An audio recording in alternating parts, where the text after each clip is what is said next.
boas-vindos, Kreuser aqui, e o vídeo de hoje simplesmente é o Red Carpet com o elenco de The Boys.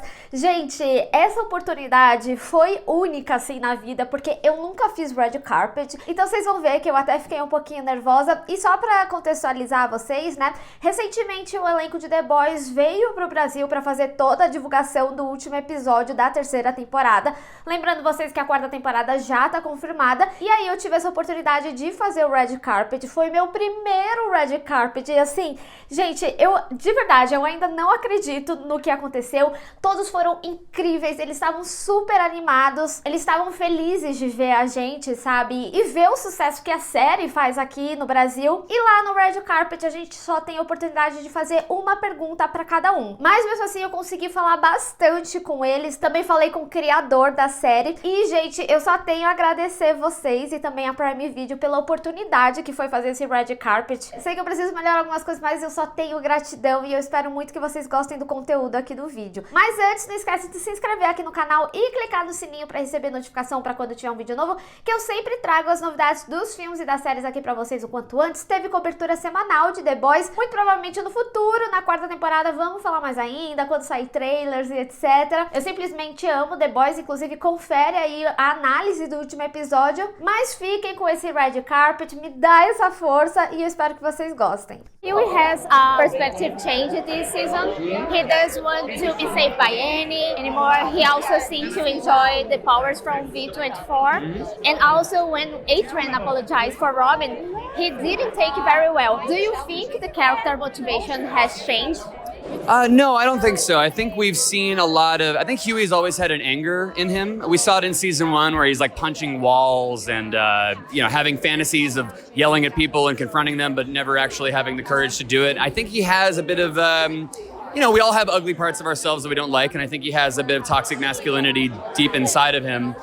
But this season, the temporary V brings it out. So it was really interesting to play Huey, who was a little bit more complicated and a little bit less likable, ultimately. I really enjoyed it, actually. It just made every day more interesting and more fun. And that's what I love about every season is that each character changes. We're not just resting on our laurels and doing the same thing over and over and over again. It's more so that we're trying to, plumb the depths and see what else we can do. So this season was a welcome change of pace for me, and I really, really enjoyed it. Even though, Huey's kind of an asshole. So, yeah. Thank you so much. Thank you very much. Great to meet you. How do you think Black Noir would be if he didn't face that soldier boy trauma?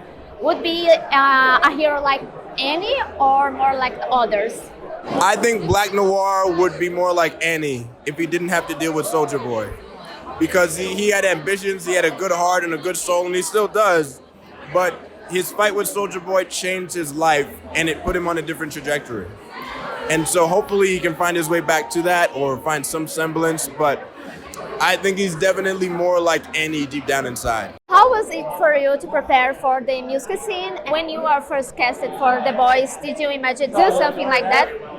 Oh my goodness, no, not at all. When I first got cast as this character, I didn't even know what she'd be doing in the show because my character is not in the pilot episode. I only come in episode 4, so I had no idea. To be honest, I didn't really expect a ton, and I'm just so happy that the writers put in so much backstory and arc into Kiniko's character. And to be able to do that musical number was such a dream come true of mine, simply because, I just never thought that would be something I could achieve in my career ever. And then it just so happened to be on The Boys, and it happened to be with a silent character. It was a really, really pleasant surprise. This season we see Butcher becoming what he hates the most through V24 in order to achieve his goal. We also get to know another side of him. How do you see these two sides of the character, and how will this go to the next season? Well, I think that, one of the really interesting things that Eric Kripke and his writers did this season was to give Butcher the moral dilemma to turn himself into the very thing that he despises the most, and for that to have not only a physical cost, but then a moral cost and a consequence to all of the relationships that people in his life. And going forward, that's really, where we leave Butcher at the end of this season is is a pretty dark place. And I'm really looking forward to seeing where we go from here. I'd be worried for Butcher. I really am. In episode 6, we have a scene where Homelander talks to himself in the mirror. And we understand he sees his human side as a weakness. The fact that he never had family, especially mother figure, was always a question to him. And now he just found out about his father. How do you see this conflict that the character has?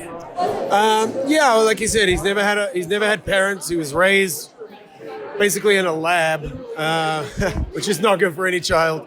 So he's pretty messed up, and all of a sudden he finds out he's got a blood father, and that means a hell of a lot to the guy. So it's a very conflicted position that it puts him in, because at the same time he finds out he's got a father, but the guy that is his father is the guy who could kill him.